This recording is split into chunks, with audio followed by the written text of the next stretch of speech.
Welcome to Storycomic Presents, where we interview amazing storytellers and artists. This is episode 188. I'm your host, Barney Smith of Storycomic.com, and we're excited to have back with us the award-winning and internationally acclaimed children's book author and illustrator, Bethany Stahl. Thank you. It sounds so fancy. I love it. Welcome back. So you were on, and so Bethany, last time you were on was 9 months ago, and we're talking about your book, Save the Sharks. Feels like a lifetime ago now that you say it. Yeah, so now you're on, and there's so much has happened since you were on about 9 months ago. You did your Self-Pubby Awards. That was since then. You also have now launched a brand new website. And that brand new website is, your new BethanyStahl.com, but you also have selfpubby.com.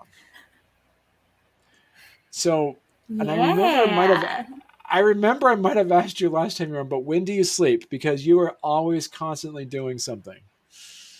So. Yeah, still not sleeping. That's the thing. But one day.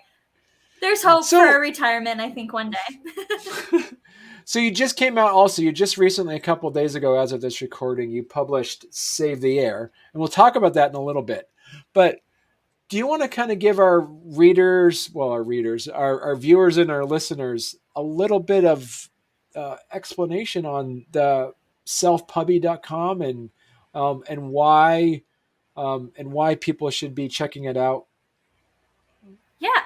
So selfpubby.com was created because I do a lot of teaching about how to become an author and sort of putting together classes based on everything I've learned. But those classes have never had a home, and they've never had a system that has been organized enough to sort of go step by step with lessons, downloads, guides, things to read, things to watch. So finally, this website is available to learn those classes. And what's really cool about this site is when you get the course, you have lifetime access, and I can update them all the time. So information in the publishing world changes by the second. So whenever things like that change, I'm able to update the course for you to refer back to. And I'm someone who refers back to my own notes every single time I publish, because somehow I forget something every time. So it's really good. I love the lifetime access aspect of it, just because it's always good to have a reference there, just to double check, even when you're a pro. Right.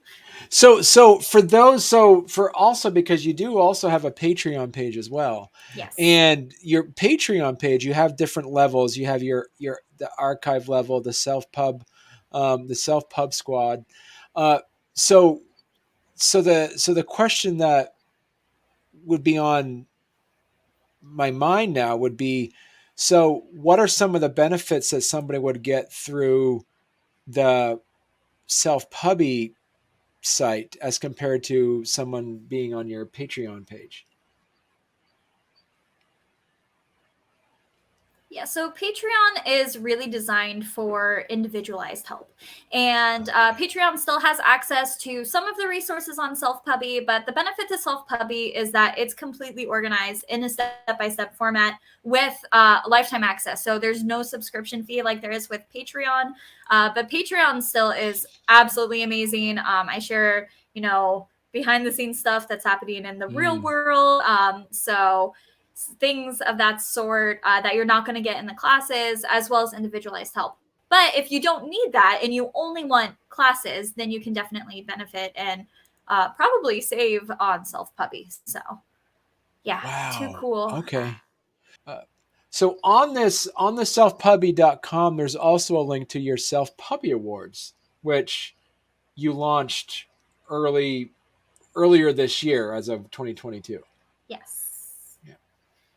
So these are for second year now. That it's going to be for self-published authors, and it is open now. I have not yet advertised it to the majority of everybody yet because we don't have set in stone judges. So once the judges are set, I will definitely start sharing it more. But everybody can submit now if they are ready. So we've already had a bunch of submissions. So I'm really Oh, excited. wow. Okay. Yeah. Oh, it's going to be so fun. Oh, nice. Nice. So, Bethany, how long are submissions open for the Self Pubby Awards? So submissions are open until August 31st, 2022. So, Wow. Okay. yeah. All right. Next month you'll hear all about it. I got to tell, it was so fun watching the Self Pubby Awards in 2021. That was so fun watching you had the whole setup. In your you had the nice you're all dressed up fancy, and then you had this whole. It was really fun. It was really fun watching an award ceremony live on YouTube. Yeah, Really, it was fun. yeah. And I gotta say too, I was very inspired by your list of winners as well. So it was very exciting. Now, this is, as you say, this is part. How does this connected to the selfpubby.com? You have courses here, but also the awards as well, correct? Yeah, so Self Puppy is designed to help self publishers. The awards are celebrating self publishers, so it's sort of a hub for self publishing. So, yeah. Okay, excellent. So let's jump in and start talking a little bit about your latest book, Save the Air.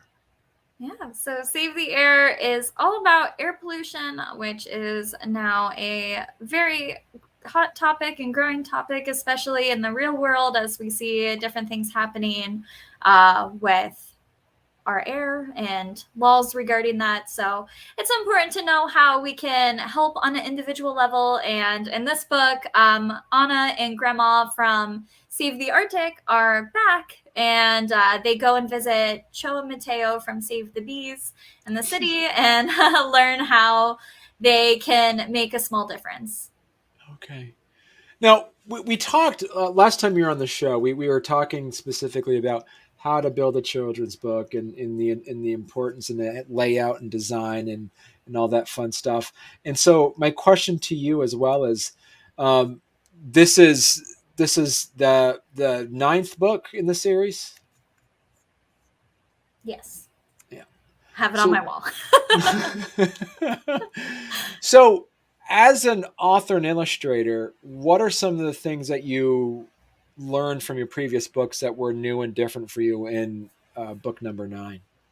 So I'm continuously learning to make sure I integrate similar elements from previous books, and learning more how to connect the character's story and making sure that all the characters keep staying alive to their true elements of each character. So keeping the continuity with revisiting Cho and Mateo in the city.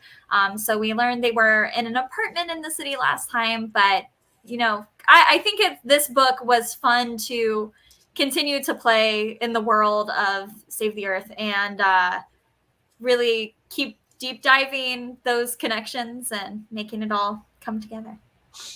Because this is called book 9 of 10, so you already have a 10th one figured out. Yes, so Save the Reef publishes in just a few weeks. It publishes on August 9th. And then no more save books. Yeah, no, they're still coming. Oh, okay. That All is right. just the next one that has been scheduled. So that one will be coming Okay. out soon. All right. So when you mentioned before about the elements, so now this is being book 9, and then you're going to have being book 10 of Save the Reefs. At what point do you kind of balance between children's book author and just meta plot storyline of, as you say, making sure character personalities and they kind of continue forward? does it get to the point where the storylines or like the characters themselves kind of get bigger than what you can do, that now it's almost to the point where your reoccurring characters have already been they already have predefined for you on who's going to be showing up in the next books? Yes, completely. Yeah, absolutely. It's definitely gotten to be really cool to where I feel like they're writing the stories themselves now. But yeah, they do. It's definitely I think everybody's kind of solidified in their own little space right now to where it is a really well-oiled machine. Right. So you are one of the more successful self-published children's book authors out there. Very often, how often do you? All right, let me timestamp this one too. All right, this one's on me. All right. How often are you seeing forums or posts in children's book author forums where people keep asking, "How do I find an agent? How do I find an agent? How do I find a publisher?" Uh, as somebody who's been successful in self-publishing, where do you find yourself in a role in having conversations on that, or do you say, if somebody asks, I'll ask them, but I'm not going to tell them not to look for a publisher, for instance, or something along those lines? Yeah, I am always saying that there is no wrong way to publish at all. So there is absolutely nothing wrong with going traditional or Hmm.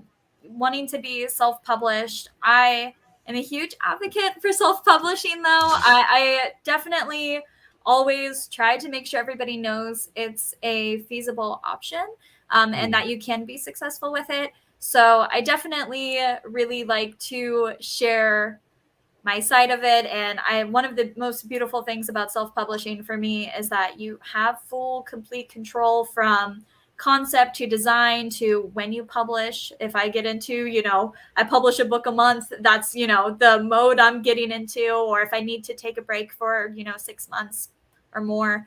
Right. So yeah, I definitely hope everybody can know that self-publishing is an option. Right. And how often are you in a position too with that? Because you're also, your benefit that you have is like, not only do you write it, you also illustrate it.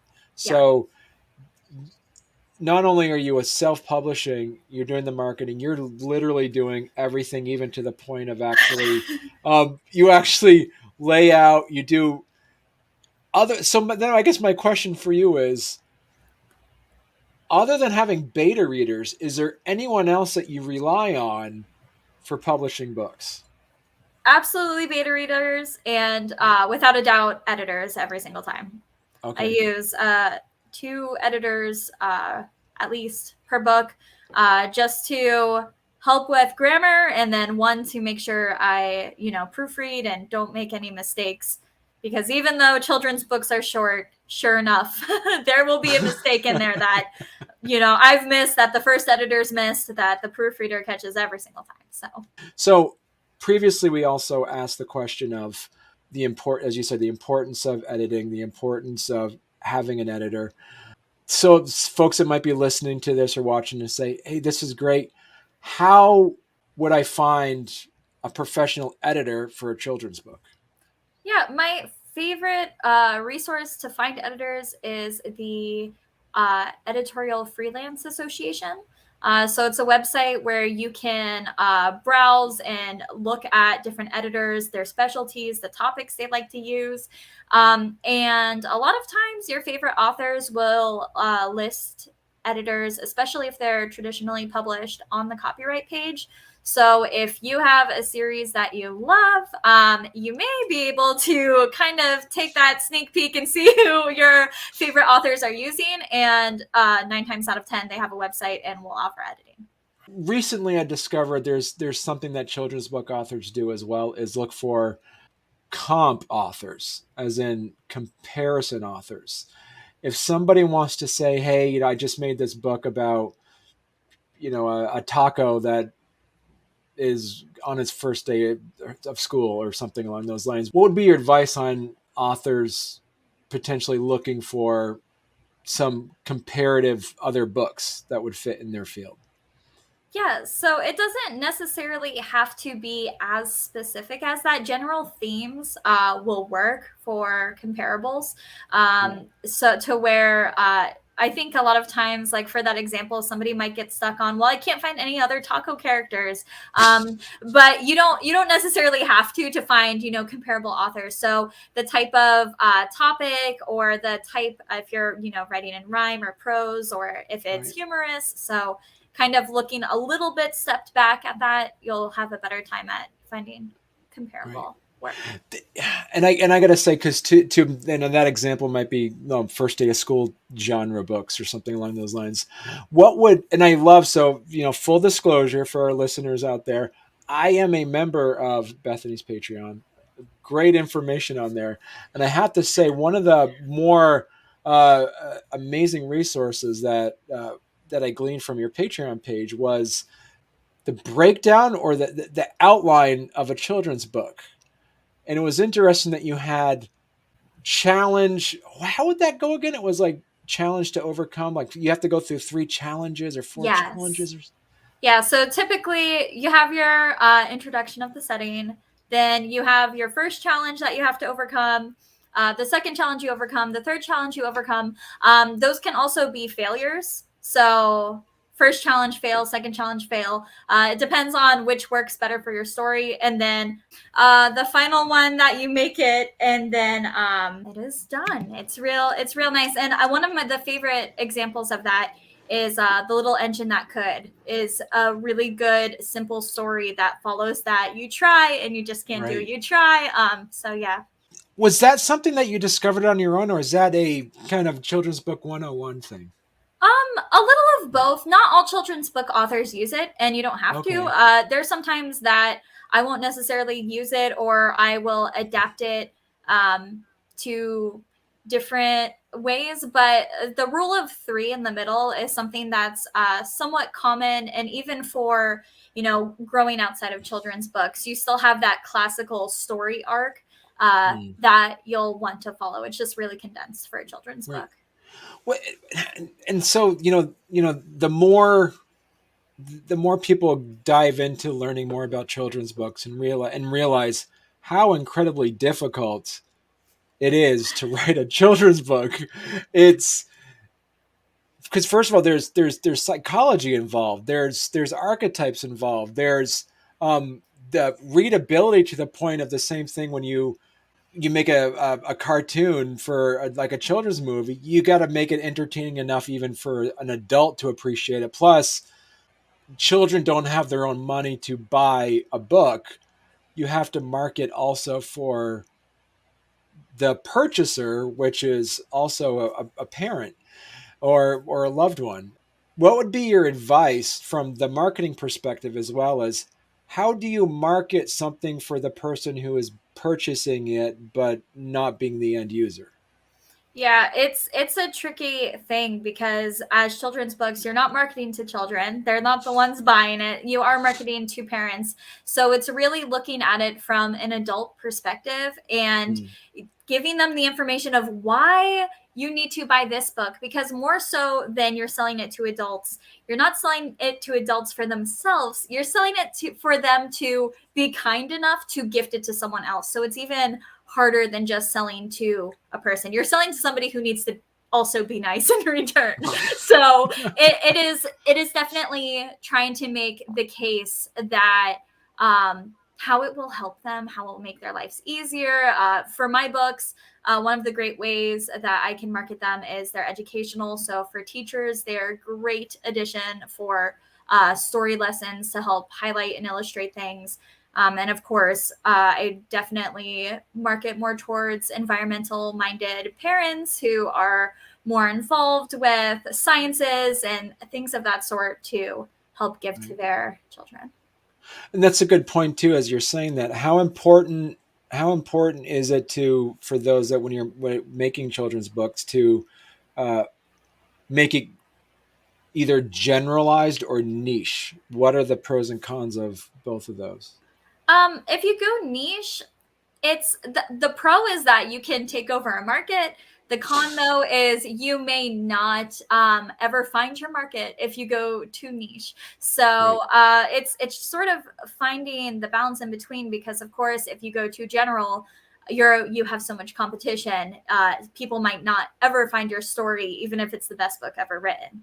So it's sort of trying to find that middle ground of general enough for a wide audience to enjoy, but niche enough to where you know exactly who is going to be enjoying your book. Right. Right. And so, as of this recording, Save the Air uh, came out about a week and a half ago, right? Yeah. July 10th, it came out. And so, talk to us a bit about, for those that are looking to self-publish, or um, what's the talk about the importance of launching a book. What would be the So steps on that? the launch is really important. My favorite steps to launch a book is just making sure that the Amazon page, if you're using Amazon, is optimized. So make sure you have a good book description, your A+ content's out there, you're in the categories, all of the back end metadata stuff is good to go. But in terms of the public, reaching out to people who will care about your book, and getting press releases out there, and really trying to make sure you are going out in a parade and just letting everybody you can know that you have published. And also, too, how important is it to say, hey, what, Bethany, I put out this children's book. um, do I have to make it Kindle? Do I have to make an EPUB, or can I just make the physical book? Yeah, there are people, I have seen authors who are completely successful who have never, ever, ever made an ebook version. There are authors who are successful who have never made a hardcover and only do paperback. There are authors who only do ebooks. So my recommendation personally is make them available in as many formats as you can.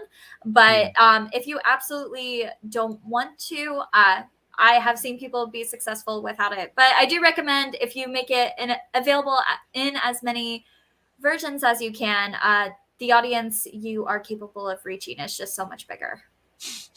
And I know the answer to this question, but I'm going to ask it anyway.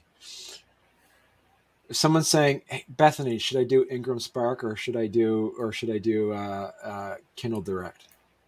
So I always recommend both. The beauty is you are allowed to use them together, and both have so many strong suits. And I feel like where one has weaknesses, the other one shines. Right. So I absolutely recommend using both. Right. I'm going to say, one of the things that I'm constantly in awe about you, Bethany, is that you find you find a hole, and then you say, you know what, something needs to be here. I'm going to do this. So we didn't really talk much about last time you were on about your self pubby awards. I want to ask you the origin story of the self pubby awards. So what was that niche that you saw that was missing, uh, and talk to us a bit about the creation of it, and the launch of it, and the success of it so far. Yeah, so the Self Puppy Awards, I just feel like there is just not enough recognition for self-published authors. It's really hard to conceptualize how much goes into a book when you see the end product. It's like, oh yeah, you published a book, good job. But I don't think anybody really truly understands all the time put into writing it and illustrating it and everything that goes in between, and formatting and the back end stuff behind a book always takes so long. And I know my friends are like, have you not published another book yet? And it's like, oh my goodness, like I can't just keep pushing them out. So I wanted to make sure that other people who get it and are in this world are being awarded for their hard work. And a lot of the focus for awards goes on traditionally published authors, and Mm, there is just a big need for self-published authors to be recognized and cheered on for. right. And then, as you said, and then you came up with this idea of your self pubby courses. So far, there's only 4, correct? Yes, there's going to be so many more. There's a bunch in the works. So they will keep coming. And of course, I'm really open to adapting to what everybody wants and needs. So if anybody is looking for something specific and they tell me, like, Bethany, I really need this, you'll see it sooner than later. Okay. All right. All right. Yeah, because you do have on there. So right now, for those that are listening, right now, as of this recording, there are 4 courses on here: how to publish on Ingram Spark, how to publish on KDP, formatting a children's book, and introduction to Amazon advertising. And I see above and beyond formatting a children's book. Is that does that mean there's like over 22,000 downloads of that? Yes. Wow. Yeah, yeah, that's it's a huge topic because I think the thing that's frustrating for me as somebody who teaches how to do all these things is I hear time and time again from authors all over the world that they have paid an obscene amount of money for formatting, and then for some reason it didn't work out, the deal fell through. And of course there are formatters out there are great, and i'm Right. not saying you shouldn't use a formatter, but something will come up to where things happen and they're like, I just wish I could learn how to do this by myself. And I'm like, but you can. Is it easy? No, it's not easy at all. But it's something that people can absolutely learn, and it's something that a lot of people are interested in and have joined up a lot to figure out how they can format their own book. And that is one of those courses and lessons that I reference every single time. And I have templates in there, and that's one of the main things people benefit from that course specifically is the templates. So they don't even have to worry about plugging in the numbers and figuring out bleeds and all that. It's already done for them. It's already there. Okay. And so I know as of recently, you just relaunched. You updated your website. Yeah. And so from those looking from a self publisher point of view or for a children's book author point of view, um, question might come up is like, wait, do I need to redo my website? Like, am I missing something? I always follow what Bethany does. Did I miss something? So Yeah. I redo my website all the time. I mentioned this earlier when we were talking. I rearrange stuff all the time. I'm constantly trying to optimize things, make them more user friendly. Just trying to make things easier for absolutely everyone. So if I ever get any feedback that like somebody couldn't find something on the site or something could be organized better, I go in there and fix it. Yeah. But yeah, some people, have one base website and they use it and that's fine. But I try to keep mine updated, especially with how frequently I publish. It's important to keep up to date. So how important? I remember one of your live streams you did with your Patreons was talking about kind of doing some website audits. What have you learned from that? What are some of the things that if someone is going to do a self-diagnosis of the health of their website, what are some of the things that they should be looking at? So I always like checking it out from different browsers, seeing how different browsers look on it. Because sometimes you'll notice somebody will talk to you and be like, I'm using this browser and it's not loading properly. Looking at it mobily, and then of course, clicking on absolutely everything on the website and making sure that is going to the right place. So there are so many times where I will see people have meant to put something that's supposed to click and it doesn't, or it goes to the wrong thing. So just going by slowly proofreading, clicking, and yeah, that's sort of it. So exact, and I do have to point out though that you do have on here coming soon In Yeah. 2024, save the books 11 through 15. So you already have. Is this like an ongoing? Do you act? So, it's almost like asking that question is, do you have an end series, or are you just it's gonna go on? You just have 15 so far. There are 15 set. After Okay. that, we will see. I ideally know that this series can go on forever and ever and ever. Um, Mm, but I'm sure there's gonna start to be a natural point of an end. So we'll see how far it goes. I so I have enough remember, ideas to last for a while. right, and I know I remember asking you this question before too. Is as an illustrator and as an artist, was there something that you had to learn new how to draw for Save the Air and Save the Reef that you didn't really draw before? Yeah, cities. Okay. I absolutely. This one had to be a cityscape in the background, and I also had to draw pollution in the air. So it was fun getting to play around with how I wanted the city to look. Pollution in cities, that was the big thing that you had to learn how to draw and learn Yeah. how to draw on this one. So remind us as well when you work pencil to paper, but I recall you go straight on Photoshop, correct?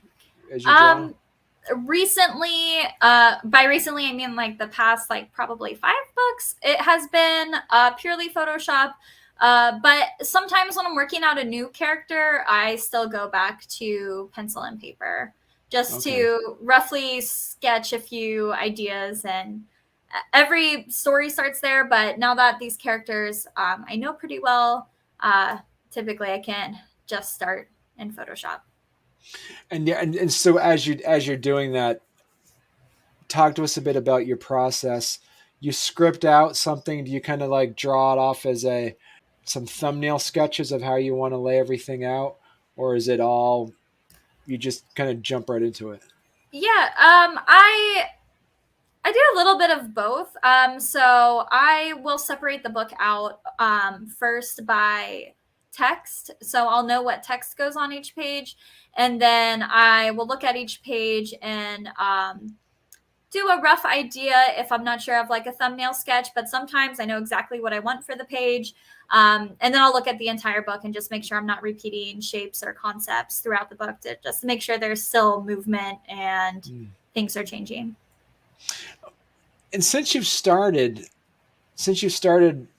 self-publishing, have you noticed any trends in the industry at all that didn't exist a few years ago?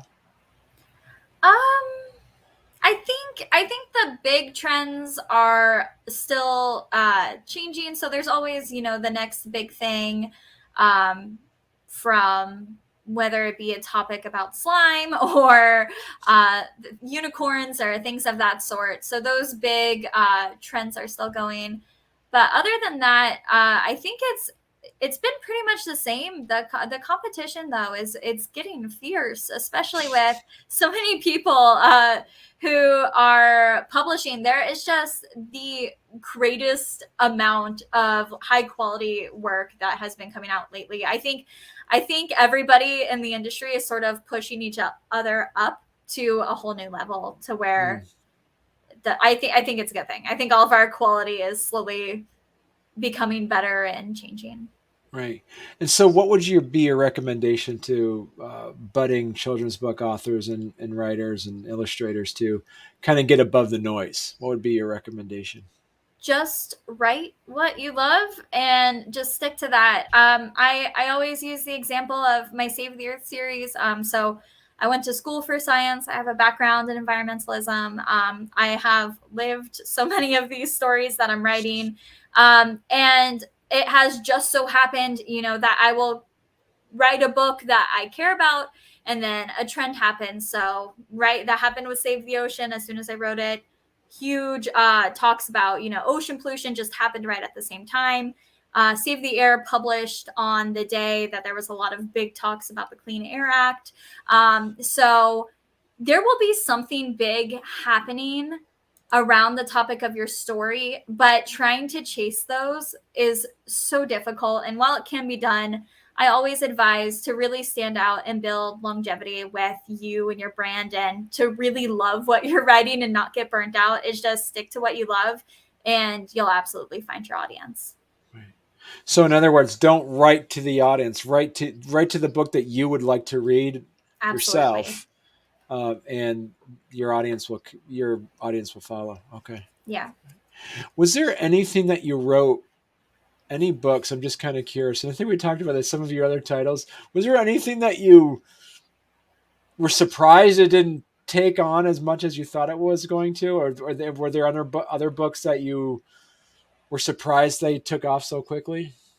Yeah, I was surprised. I was not expecting Save the Ocean to take off at all.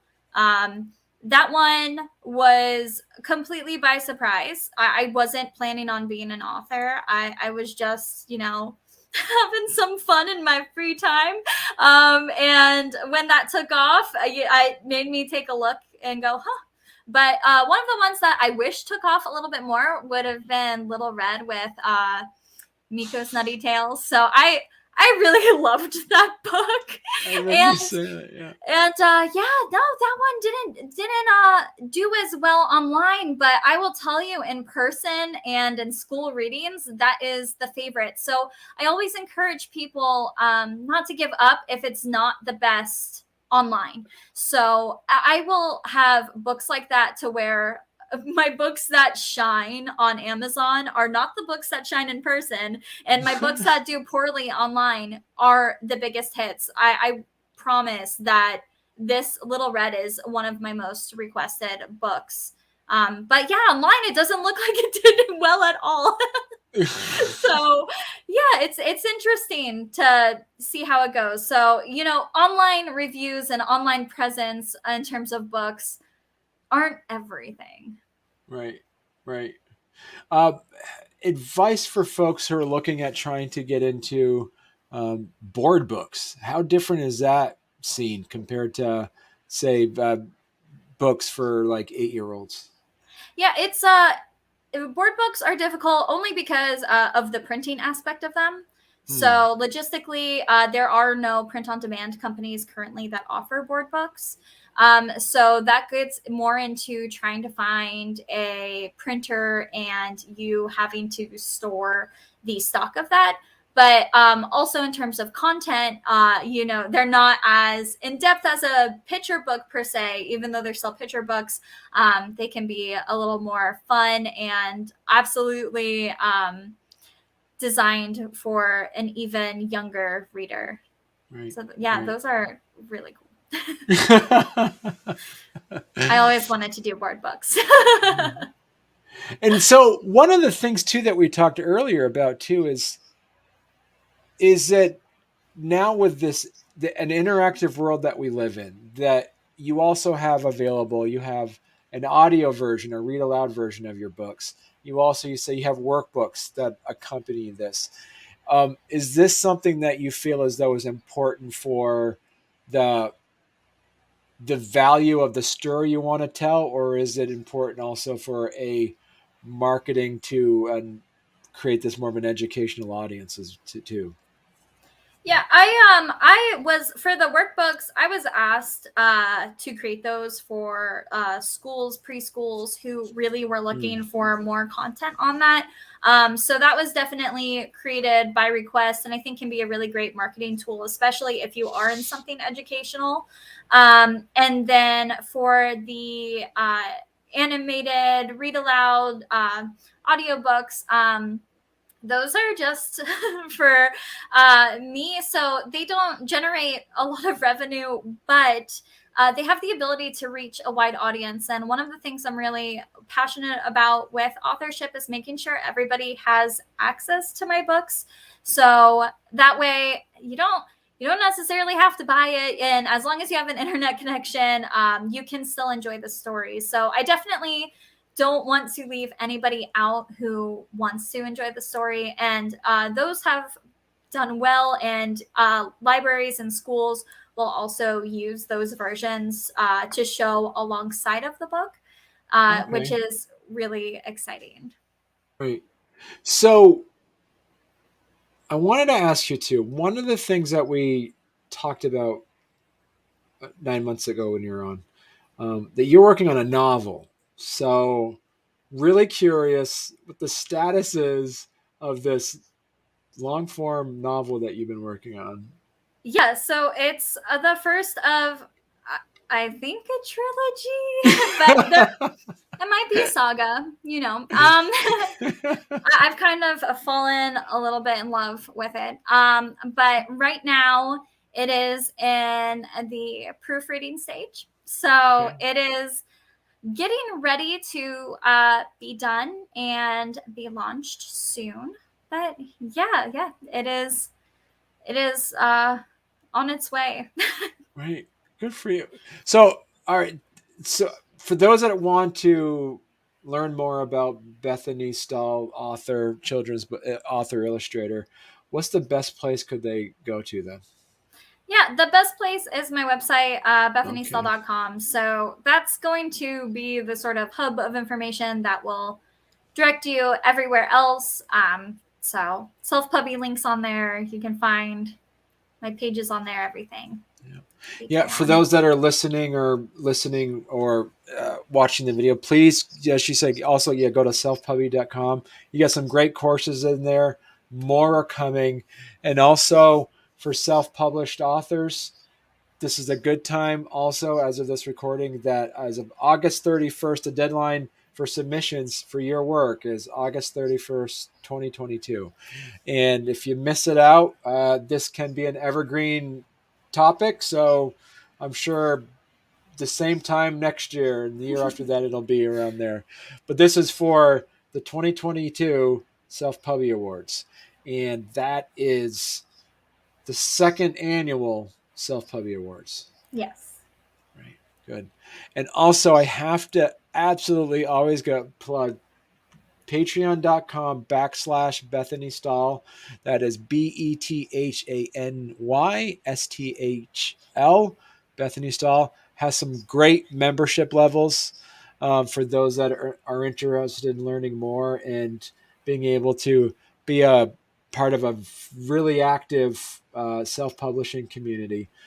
Please absolutely be a part of that. Go to patreon.com / Bethany Stahl, all one word. So thank you so much, Bethany. It's always such a fun time sitting down and chatting with you, and you always have something new and exciting going on. So we still got to have you come back on to talk more when you produce. You're going to have your other books coming out. Yeah, we will be in touch in the future. And thanks for having me. It's always fun. You're welcome.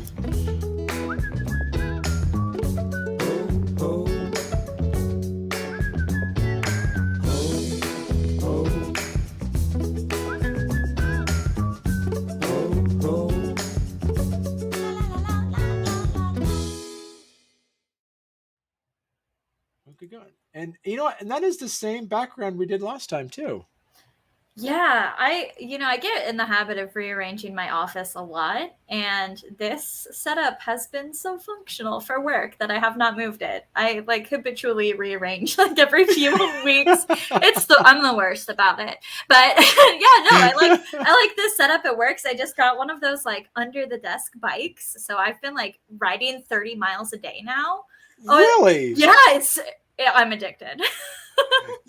So do you see? This is one of the things that learning about just like being healthy and weight loss and stuff like that, and one of the things that it's like exercise isn't for weight loss. Exercise is for muscles and for it's energy. It gives you energy. It produces endorphins. It builds muscle, but it's not. Don't exercise to lose weight because that's not what you can Yeah. do. That's Oh, not the primary it's thing. Yeah. great for like anger. You just pedal away.